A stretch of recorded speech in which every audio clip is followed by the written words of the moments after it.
Hello and welcome to the Royal Brew podcast as we look back on a fantastic win for Everton at West Ham United and ahead to Wednesday's Carabao Cup tie at home to Burnley.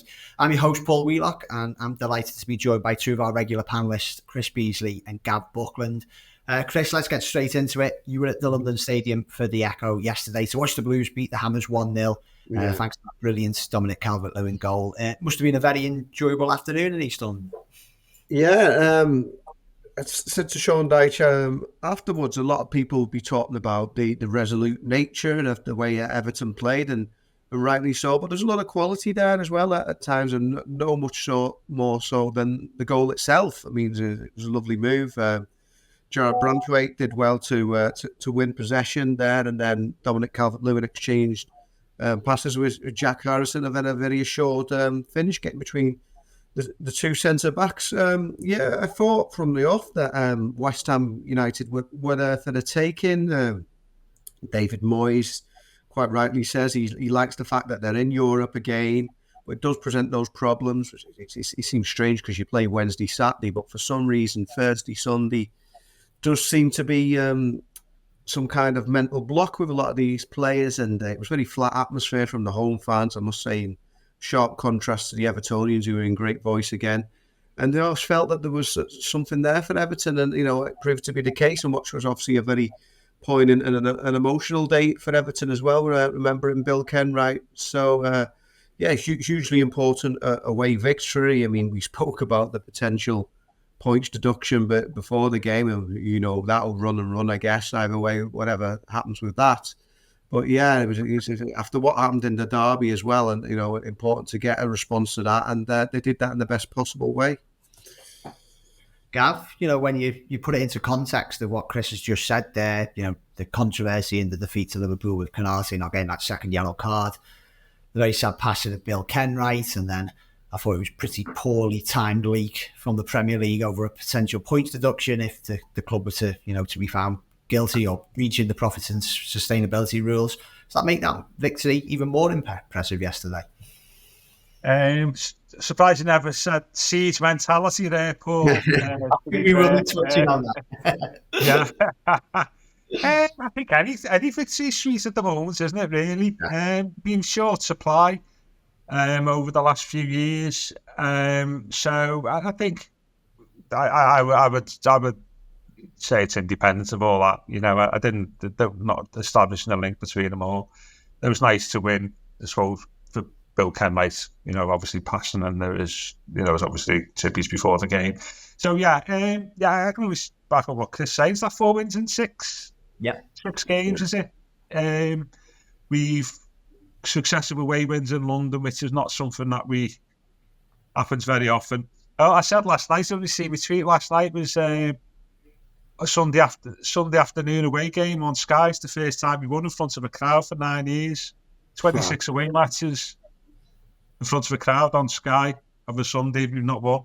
That made it sweet, I suppose. Yeah, and it was. I would say probably in a year of Dyche, that's the performance that you would expect from a Dyche team. I think in terms of being compact at the back, competitive in the midfield, and not giving much away, I felt that was a template of a Dyche performance, really. And I also agree, we sort of Everton, didn't we, with Moyes? It's the Europa League, it kills you, doesn't it, the Thursday night game for some reason. And it was very flat. You've seen that from West Ham yesterday. Yeah. And, Brighton is struggling a little bit at the moment with it, I think. So, yeah, it was a good win. Saying that, though, West Ham, they should be doing better, don't they? They've got some good players. Paquetá, Jarrod Bowen, Ward-Prowse. They should be showing a lot more in terms of quality of football than what they're doing at the moment. But we sort of, we sort of kept on top of them during the game. So it was a good win, 1-0 again. Quite happy with that. West Ham, as you say there, Gav, got some good players, but it's probably a little reminder yesterday that Everton have got some very good players as well. And we're probably going to, I know it was a combined effort from the manager throughout his team to get the 3 points, but we're just going to pick out a couple of the individuals, starting with you, Chris, and the goal scorer, Dominic Calvert-Lewin. As you said, it was a a fantastic goal, wasn't it? The way he created it, he fashioned it, and then taking it. 4 goals in 6 games, I think, for DCL now. Yeah. You don't want to tempt fate and crossing my fingers, touching this wooden desk in front of us, but this does feel like it's Dominic Calvert-Lewin back to his best. Yeah, I think Sean Dyche actually referenced this. I think it was in the BBC series, the Everton Nothing Will Be the Same, and he was talking about the fact last season to get so few goals from your strikers, not just Dominic Calvert-Lewin himself, who just had the 2, didn't he? So he's already doubled last season's tally, but with Neil Maupay as well, was it like 1 in 30 or something ridiculous, whatever he had? He said that was an anomaly. So the fact that Everton stayed up, despite that chronic lack of goals from their strikers, would hopefully bode well for this season. So you can get Dom fit and firing, Rich, the way he's looking now. He had that facial injury at the start of the season, but that was cruel given that he got his body into shape and he's bounced back from that.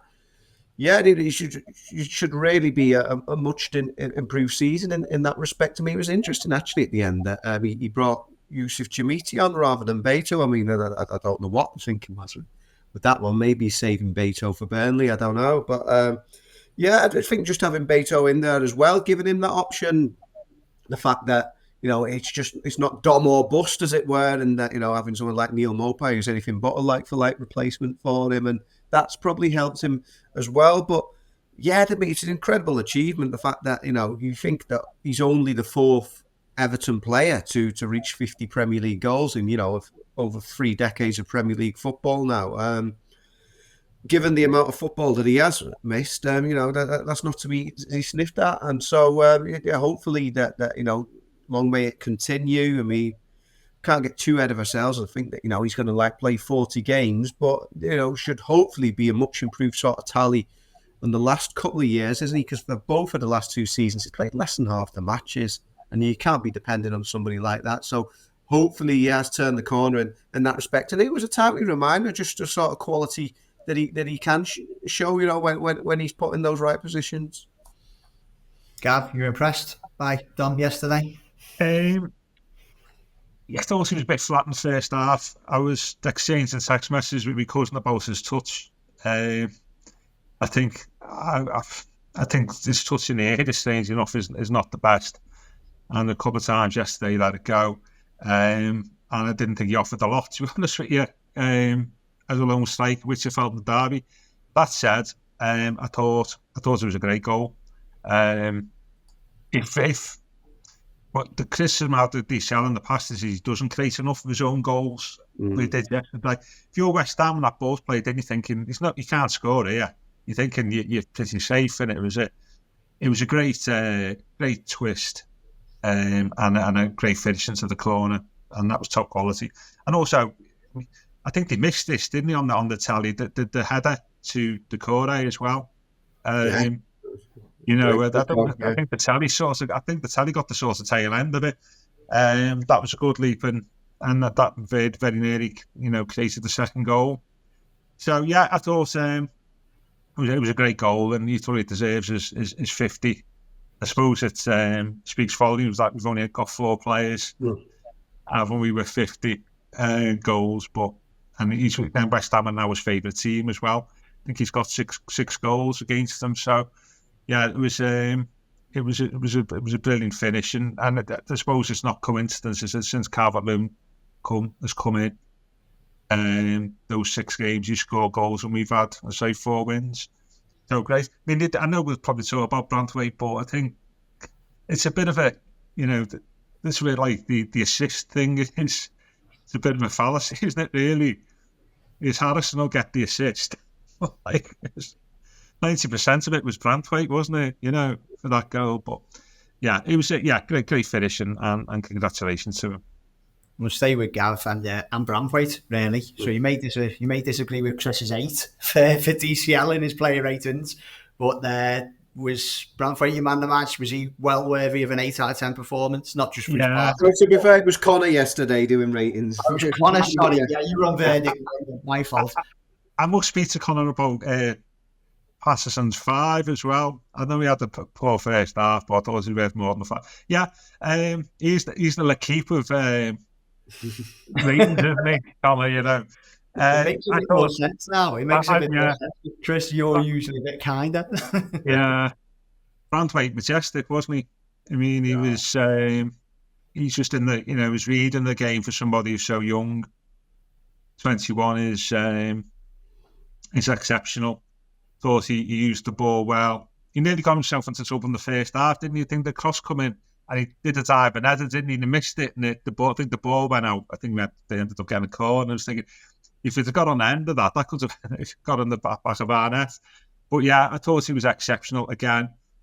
He's helped, and I think he's helping Mykolenko. There's no coincidence that he looks at far more effective performer Mykolenko with Branthwaite by him. And I think Mykolenko's good form is also making things easier for Jarrad as well. But yeah, man of the match, I think. And I think he got it on Sky, and he was superb again yesterday, and great run of form here. And it inevitably asked the question is how long will he be an Everton player for, really? Yeah, Chris, he's I think in the early performances this season he was very promising.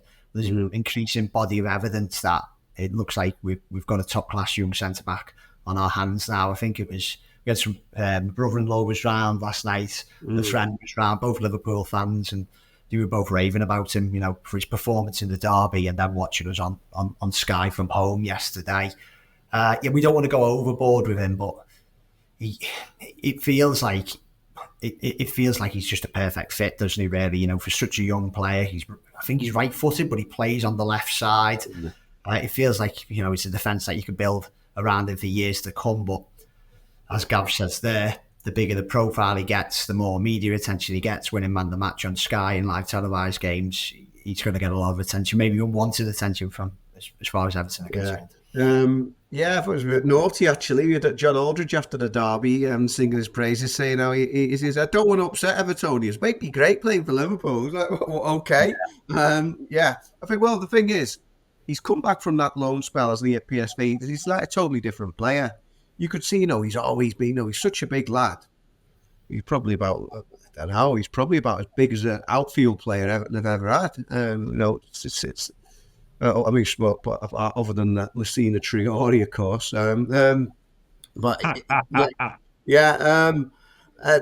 Just, you know, he was still raw, wasn't he, before that loan spell? I know he'd obviously had the spell at Blackburn as well, but you could see, I think one of his last acts, wasn't it, before then, was to get sent off against Brentford. And he's just a completely different player now in that he's so much more assured. And, you know, you talk about loans and pathways and stuff like that, and that spell at PSV has really sort of made him. And to be fair, you know, Marcel Brands, you know, gets a little stick. I mean, he was the one who originally brought him from Carlisle United in the first place, and then took him to PSV on loan last year. So, you know, give Marcel a big tick for that. And you know what the player has now returned, Jarrad Branthwaite, you know, the man, as it were, after Branthwaite, the boy before. But one particular instance I remember from quite early on yesterday, you know, Mikel Antonio, you know, a proper clever old pro at this level, isn't he? Experienced striker. It's down the channels, you know, he knows how to play the game. And there was one, it was down there, he was going down the West Ham's right and down Everton's left.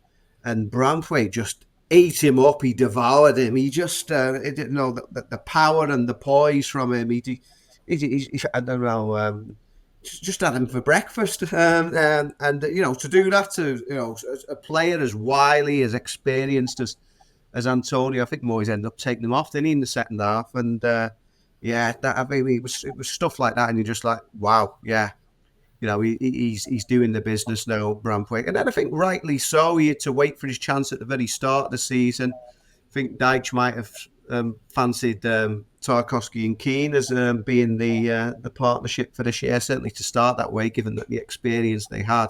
But, you know, after Keane had that poor showing at Villa and Branthwaite had his chance, and, you know, he's taken it with both hands, and he's just gone from strength to strength. You know, we can't get too carried away. I mean, Dyche said about how they're not overcoaching him again, and in terms of his his development. But I think one of the big plus points has to be that they've also tied him down to that new long-term contract as well. I mean, they didn't have to do that. That's good on a couple of reasons. I mean, it shows that, Everton's financial situation isn't perhaps the dire straits that some are painting it at. The fact that they've been able to tie him down to that new deal when they didn't have to, again, just protects the asset, and he gets rewarded with increased pay for his tangible development that we've all seen, and then it also protects his transfer fee when I suppose there's that inevitability that teams are looking at him. Gav, you see in the gossip columns, don't you? And I know it kind of reared its head again after Tonali got his 10-month ban from the Italian football authorities, and Newcastle were linked with Amadou Onana again. And I think we've had that, haven't we, more or less since the day he signed for the club. Even in the first transfer window, there were rumours of Arsenal.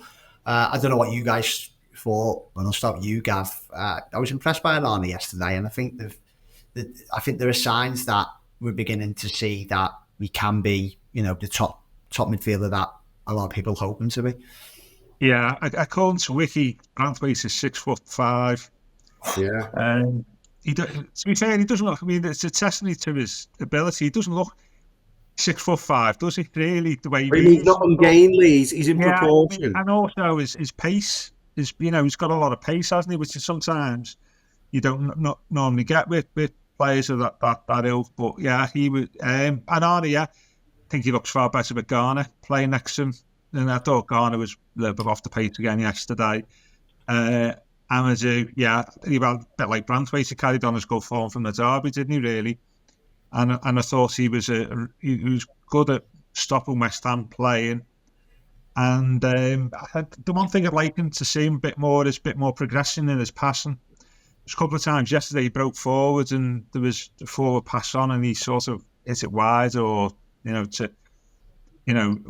turn back on himself. I'd like to see a little bit more progression, but he's somebody who has improved, like Branthwaite. And also as well, he just looks so he's beefed up a little bit. Onana, I noticed yesterday, and that's certainly something he needs to do. But yeah, he was good. I think it was not. After Branthwaite, he was probably our best player there or thereabouts, I think. Chris, I think you're a bit like myself, really, with Onana, haven't you? I know you're impressed by him, and I know you rate him, but I've read enough of your work over the past 18 months. You've asked, we just want to see that little bit more. What are we seeing it now? Yeah, what I liked about him, I don't know exactly what you mean in there. That you think he can just get a game by the scruff of the neck, and he's such a specimen, but combined with the intelligence he has and that poise, you think he could be really running games. And he's still only young, but that potential to be like a Patrick Vieira almost. I mean that's obviously a high bar for anyone. But yeah, what impressed me yesterday was I thought it was a very mature performance in many ways, and he's very assured. There was a situation towards the end when West Ham started knocking on the door a bit. It was almost like West Ham United's players were a bit solar powered yesterday. It was grey for most of the game, and then when a bit of sunshine started peeking through, they sort of perked up towards the end. They're like the batteries warmed up a bit, and as they were sort of knocking on the door, and they would get the ball into the box and stuff like that. So it was like loose ball fell to Onana, and I mean a lot of players might have just tried and hacked it clear first time, but no, he took a second. We came out with it, on the ball, just sort of not walked out of defence, but looked around him and sort of drove forward, and he ended up winning a free kick, and I think the player who brought him down got booked. I'm not sure if it was Benrahma, the substitute. Yeah, so I mean that was just a cool head in those moments, and there were a few times like that where he's very measured on the ball and was able to just take a second and just play the right pass or do the right thing. And yeah, I know he's hugely highly rated. I mean, a lot of things, like we just said, his potential with Onana, he's anything but the finished product, and he certainly needs to improve. I guess in the final third, his output there, given the size of him again, like Branthwaite, should be made of an aerial presence in the opposition box and scoring more goals there. But I know at Everton that they think he's got huge potential, and the fact that Caicedo went to Chelsea for, was it a British record fee, 110 million. they genuinely believe at Everton he can be just as good as Caicedo in time, or if not even better. So it was going to take, a huge fee to get him out of Goodison Park. Again, like saying, encourage you with the club's finances. It's not like they're in a position where they have to have a fire sale or anything like that. They think, it's going to take, they paid over 33 million for him, albeit in installments. So again, he's on a long-term contract, and if anyone wants to prize him away from Goodison, they're going to have to pay top dollar. So yeah, it's a very encouraging performance, and things seem to be going in the right direction with him, which is promising. Gav, we've probably seen it in the last week. It's not, unless it's locally based like ourselves, not many two people will shout up about Everton, and I think it's fair to say sometimes people are quite quick to put the boot in. But I was struck by watching it yesterday when you see Branthwaite, you see Onana, you see Garner, although, as you rightly said, he didn't have his best game yesterday. A fully fit DCL, obviously, one of the best goalkeepers around in Jordan Pickford. And I know Joe Thomas a while ago wrote, I think, in one of his Royal Blue columns, saying that next year a lot of the players who are coming to an end of the contract, with people like Gomez, you probably want to move on, obviously help the financial situation. And I suppose a lot of this could be taken out of like our hands as supporters. If a big bid comes in for Branthwaite or Onana, it may well be something the club has to consider given what's going on off the field at the moment. But there are reasons to be positive, aren't there? I know we did like a national media roundup earlier today, and I think someone from the Times was writing that there are like green shoots of revival here, aren't there? There are things to look at and think, they've got a base of a pretty decent side if it can be built around. Yeah, absolutely. And the players you're talking about, that's the spine of the team, isn't it? So, it's like the classic team building, isn't it? It's the get your spine right and then take it from there. And that's what we're doing at the moment, maybe more by accident than design. But we've certainly got a lot of youth and potential and quality down that spine of the team. And we can have players out wide, full-backs and wingmen, we'll be in a reasonably good space. The caveat you put in there is we had our best team out yesterday. I think that's pretty much what the universal view is. The caveat to that is the depth of the squad, isn't it? And some of that is down to the financial issues, isn't it? And when we get to December, we've got a lot of games to play in Christmas. That's when we'll be tested. And that 11, if that could play every game, between now and the end of the season, we would easily be fine, wouldn't we? The concern I've got is if we get a couple of injuries and suspensions, and we've got the AFCON, haven't we, in the new year, that's when I think it'll be a slightly different focus. But yeah, that first 11 is not a relegation 11 by any stretch of the imagination, is it? Really, it looks to me, and what you've seen over the last few weeks, lower mid-table, 10th, 11th. I think that was probably, that decent estimate where we are. But it's how well we can keep those players fit and keep them in the team between now and the end of the season is key for me. Chris, since we've done the last podcast, obviously it feels like the commission's ended the hearing, and now it's just a bit of a waiting game. And I know you were quite annoyed, like a lot of Evertonians were annoyed by those reports that the Premier League are looking to show the teeth finally, or make maybe Everton a bit of a sacrificial lamb, particularly given it comes amidst the climate of maybe needing a regulator in the game. But without to come off my soapbox for a moment there, Sean Dyche was quizzed on this last week, wasn't he? He said, he was asked about siege mentality, and he kind of played it down, which we could expect from someone like Sean. He doesn't really buy into that kind of stuff, certainly publicly. But could it be working? Could they do this internally? Obviously the terrible news last week of Bill Kenwright's passing just feels like everything that could go against Everton at the moment is going against them off the field. Do you think maybe the players are using it a bit like that? Interesting, because Connor spoke to Dominic Calvert-Lewin after the game, and again, what you say publicly might not be the same as what actually goes on. And he sort of gave the mantra that it wasn't even on their lips. But even if they're not actually going out saying, hey, what do you think of this 12 points or whatever, as quite as forward as that. It's gotta be playing the part. They're only human. Same as the rest of us are going to read these articles. They're going to hear, stuff on the grapevine. That's part of the problem, isn't it? There's so little hard evidence. It's all what's being briefed and what's coming out from various bits and pieces. It could do. I mean, we don't even know, because there's so many sort of ifs, buts, and maybes here. I mean, Everton have to be found guilty. If they do, it can run anyway, because there's an appeals process. Don't even know when it's going to be applicable to. Would it be the current season? Would it even be a future season? Because some people said that, given the nature of the Premier League this season, if you are going to get points deducted, and it might end up being nowhere near that 12, which would be a record amount, would they still be able to keep their heads above water, given that there's a school of thought that maybe not as a strong a division as it was last season, and possibly again next season. So, maybe it will be that us against the world sort of mentality that sort of Jordan Pickford seems to have as an individual when it comes to opposition fan bases. Maybe like that for the whole team. You'd think so, wouldn't you? Because you'd feel slighted, wouldn't you, as a player, that something that's nothing to do with you and is out of your control, if the club were to be punished like that, you might think, well, yeah, let's go show him. Gavin, how do you feel about it all? Because it does feel, as Chris says, completely beyond our control as supporters and players, but it's just there in the background, isn't it?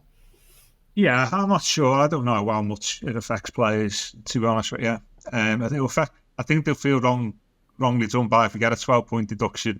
Yeah. I think that's when you see things, see mentality and all this. So I think that'll happen then. But in terms of the noise, that word that is used all the time, I'm not sure whether that affects players really in the moment. For me personally, I've not got a problem with the commission, to be honest with you. I think we quite clearly, for several years, been way over the 105 million limit, and it's quite, it's not unexpected that we'd have to explain ourselves in front of somebody. Independence, how independent they are, of course, is a moot point. So I've not got a problem with that. And I think the thing as well, which probably didn't help us within that, is the people involved there at the time have left the club, and I don't think that has helped us, to be honest with you. Grant Ingles, Denise, obviously Bill, not available or I've left the club. So I think that hasn't helped us. Where I've got a big issue is the fact that there are other. If you scout around the company's house and look at the accounts of other Premier League clubs, see United last week. I've got it written down. I think United. I think if you count out the average of the two COVID seasons, what they're doing, aren't they? I think our losses before any COVID or deductions or anything like that is about 260 million quid. Chelsea's is 250 million quid. And United's is 250 million quid. Now, I've not heard Chelsea or Man United mentioned in dispatches with the Premier League. Indeed, Chelsea's last annual report doesn't mention COVID at all, even though they lost 115 million quid. Now, I think that's unfair. That whatever system it is not working properly, isn't it? They should be subject to the same rules as Everton and have to go through the same process. Is Everton now? If the Premier League have spoken to Chelsea and Man United, and like Man United, they've lost loads of money, but they lost 100 million quid just by Old Trafford being shut for the season. So they can easily explain their big losses, and Chelsea to a degree. But that's not the point. That should be done, and the secrecy around this is wrong. It should be made public so everybody can be assured that all clubs are being treated equally. And on face value at the moment, they're not. We appear to be treated differently to what other clubs are who've made not as many losses, but certainly significant, where there should be questions asked about them. But we're the only ones that are being put in front of the beak. And that's what I've got a problem with. I've not got a problem with being in front of a commission. I've got a problem that other clubs appear to have had either haven't, or if there's been conversation to say why they don't need to go in front of the commission, those have not been made public to assure everybody that the system is working. And that's the main issue I've got with it, really. And you can see what I think Martin Samuel did a piece in the Times, didn't he? Saying that Everton appeared to be a little bit of a scapegoat when we all know the misdemeanours of the Big Six a couple of years ago, and I get that. I get that completely. And we'll just have to see what happens.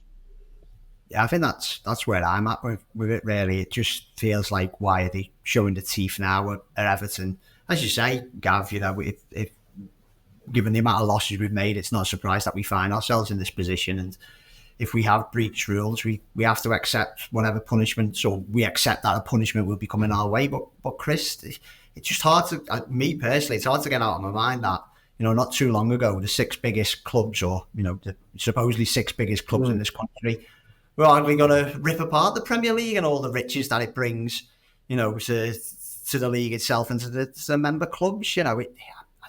Maybe it is a bit whataboutery, maybe it is a bit just feeling a bit too sensitive, but it does feel like Gav says there, like we're a bit of a scapegoat at the moment. Yeah, I mean, the Everton scene has been an easy target because it's only one breach they've been accused of making, because like Manchester City's such a mess with how many is it? It's 115 or something like that. I mean, you just can't get to the bottom of it.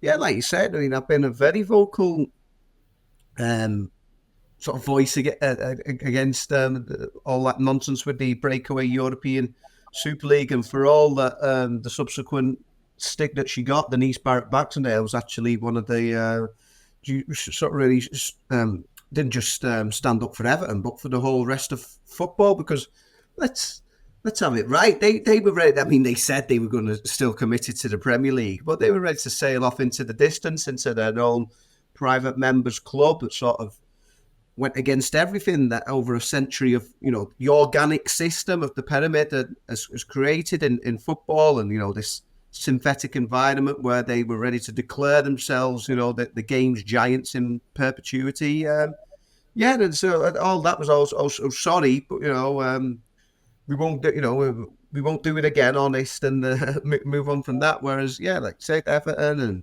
as Gav says, like Chelsea and Manchester United with their finances. I mean, there doesn't seem to be any sort of time scale or Manchester City. What's going on with anyone else? So it is almost like with a lot of things with Everton at the moment, all these sort of nonsense stories that you get about with the stadium, this could happen, that could happen, and then going back to this case, was it Leeds, Burnley et al. On supposed threatening legal action and all kinds of different things. It almost seems to be in certain sections of the media, obviously not ourselves, who not sycophants to the club, but are the staunchest supporters that kick Everton while they're down sort of mentality, an easy target, and we should stand up for that, because nobody else is going to do it. Just say I just reaffirm, I've actually got not a problem with the way Everton are being treated, because you've our loss has been 4 years, 44 million, 121 million, 139 million, 107 million. That's before any deduction. So I've not got a problem with Everton being in front of the commission. You can't argue against that. But what I can argue against is we do, other clubs appear to be being treated more leniently, or have not had the same conversations the Premier League have had with Everton, and that's my issue. And as I say, within that is, if they have had conversations, then they should be made public. Yeah, and the other thing as well is it's the time scale. Because if you think about it, what happens if we make a loss this year? The next report, I think they've got to be out by December, and we're still over the 105 million quid. What happens then? Do we get punished again? Yeah, it just keeps on coming. Yeah. Do we get punished again, or we could turn around quite rightly and say, well, they can't punish us twice for the same offence, because it's a rolling 3 years. The COVID thing is still there. And you might say, well, if we knew we were going to get punished, we wouldn't have spent as much last year. So you've taken so long to bring to the tribunal. So even if whatever happens in the next couple of weeks, any judgment, there's still going to have to be another judgment, isn't there? And also as well, what they're going to have to do for the COVID thing, they're going to have to agree what they think the COVID losses are as a tribunal to use in the next set of calculations when the next accounts come out. So it shows you like the whole process is wrong. And it reminds, I always quote this, that Martin Yole said when he was manager of Fulham, I think, that once you take away the glamour and the wealth and the huge popularity of the Premier League, the way it likes to to show itself, to promote itself, is it's run in a pretty amateurish fashion. And you can see that here in abundance, can't you, really? It's just amateurish. Yeah. The way the system works, the way it's applied, and the governance of it. And, that I think we are unwittingly caught in the eye of that storm, aren't we, really, at the moment? Yeah. But in some respects, that's only right because of our overspending. And it'll just be interesting to see what comes out of it, really. Yeah. Because it's not the secrecy around it's not good either. I think that's the other point to raise. Yeah, there's no transparency, is there, Gavin? No, absolutely, Chris. Yeah. What I would say is that somebody for a long time we were being told the Premier League were actually liaising with Everton on basically all the transfers and a lot of the things they were doing. So somebody is giving the misinformation there. If we're being told, for a long time, Everton, basically the Premier League going through everything for a fine-tooth comb with Everton, and then it leads to this. I don't know how that happens either. Yeah, so there's lots of unanswered questions here, and I think what will come out of this, one of the things that will come out of it, whatever judgment is passed at Everton, the other thing that will come out of it is how the whole process is totally flawed. And that is the concern as well, isn't it? Considering like this ongoing thing with City as well, because City that's the other thing, isn't it? And I always say this: the timing because of the regulator, the timing of the City thing isn't great either, because City's lawyers, and as we know, they've employed, they like to employ the 50 best lawyers in the world. That was their threat, wasn't it, on this type of stuff? Is they'll be all over the way the Premier League is treating Everton, because if the Premier League don't do it properly, then they'll say that will undermine their arguments against City, and I think that's not helping us either. And that's why probably the Premier League is up, these leaks about making giving them Everton the worst punishment, because I think the Premier League have also got one eye on their dealings with City. Yeah, agreed. Well, we'll move on to the final part of the today's podcast. Big game on Wednesday. Burnley, Carabao Cup, last 16. That right, isn't it? Yeah. When it's going to the quarterfinals. I think I remember being on podcast a few weeks where both of you, it was Joe and you, Gavin, and Beth, we were on, and we were talking about how the Carabao Cup is. We've always said it is a bit of an opportunity, but it really is this season. I think tomorrow night there's 2 ties taking place. I've got written down here: Exeter versus Middlesbrough and Mansfield versus Port Vale. And with the greatest respect to all of those 4 clubs, if you were to get through and to face one of either of those, or one of 2 of the 4, in the quarterfinals, you'd be pretty confident getting to the semi-finals. And then who knows after this? Start with you, Gav. How would you play this with Sean Dyche? Obviously, you could tell by the end of yesterday's game that the players retiring. I know a lot of people online would say, why haven't we made more subs? And as you rightly said earlier, we've got a strong 11, but maybe we've got a strong 13, 14, 15, but beyond that, it's, there are gaps. And then we've got a game again against Brighton on Saturday, who will have had a 3-week, having been knocked out of the Carabao Cup. How would you approach this one on Wednesday in terms of teams? It'd be interesting to see our lineup, won't it? It'd be interesting to see what Burnley's lineup as well. By the way, I think he'll bring, I'm just wondering whether Beto will play on Wednesday. I think that maybe that's why Suiti came on yesterday, possibly, because he's saving Beto for Wednesday. I think Calvert-Lewin, would you want to risk him? Possibly. No. Garnagay to come in. So it's all about the lineup for me. But I think even if we make 5 or 6 changes, I know I'm going on about the weakness of the squad, and I'm probably arguing against myself here. I still think that might be enough, because I think Burnley will make a load of changes as well.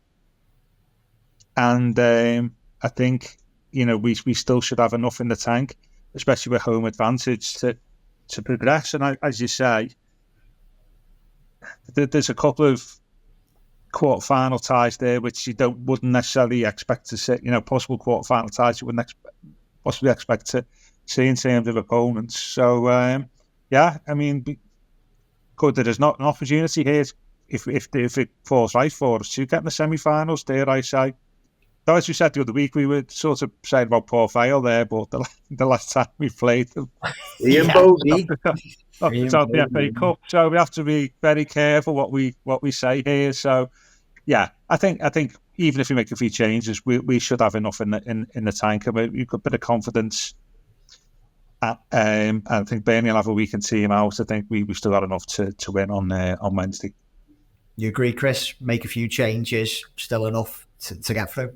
Maybe not 5 or 6. Maybe we're looking 3 or 4, something like that. I think like Gav said, although it's interesting, I think we've got a piece coming up, another one from Connor when he spoke to Dominic Calvert-Lewin, and without giving too much away, he's a big fan of the Carabao Cup, loves playing in it, so it'll be an interesting one. It's not his decision, is it? But you would see maybe beta for Calvert-Lewin as perhaps an obvious one, somebody like Arnott Danjuma possibly to come in. Won't be too many changes other than that. But yeah, like we say, it's a fantastic opportunity. Over 28 years without a trophy now. Everton, not demanding that they lift silverware this season, but just have a cup run. Just, have a bit of a run there. And as you say, guarantee that if you do get through, 2 of those 7 potential opponents are going to be lower division sides. So, probably get the toughest team in there away or something like that. But, this is a big opportunity there. And, it's much more important than this, but just Dyche's own personal pride. 9.5 years at Burnley, bit of an acrimonious exit on Good Friday. I don't know how much his tongue was in cheek when he was saying this, but he has gone on record as saying, that it has stayed up if he remained in charge. So, and there's a lot of actually disrespectful things been said about Sean Dyche as well. Not directly about him, but the way Burnley were playing last season under Vincent Kompany, romping to the championship there, and just the manner in which they were playing. It was almost like, he's revolutionised them. They're playing proper football now, not like that archaic style under Dyche, and sort of undermining Dyche's methods to a certain degree. And we've seen that, it's a massive gulf there from the championship. And yeah, so for me, regardless of what team he puts out, wouldn't make too many changes. I think that this is a big opportunity for Everton, and I'd like to think that they take it with both hands, give it their best shot on what will be an emotional night at Goodison, paying the respects to Bill Kenwright, and get the right result and get themselves in the hat for that last 8. Yeah, absolutely. So we'll finish off with our predictions. I think kind of know that. I think you suspected the Blues win, but both of you, what do you think scoreline wise? For me, am I going first? 1. All right then. I'll be positive, and I'll say 2-0 Everton. Yeah. I'm going to say exactly the same. You should have a piece of paper if you go second. And show it to the camera. Yeah, 2-0 for Everton seems a natural scoreline for me, and that'll take us nicely. If we do win, that'll take us nicely into the Brighton game. Yeah, definitely. Well, I'll make it a full house and also go 2-0. That was the score in my mind. So yeah, if we're all right with geniuses, if we're wrong, we're terrible predictors. Gav, Chris, thanks very much for joining us, and for everyone listening. That's all for the latest Royal Blue podcast. We'll be back at the end of the week, looking ahead to that game against Brighton that Gav's just mentioned there, and hopefully looking back on a win over Burnley and a favourable draw in the Carabao Cup quarter-finals. Thanks very much.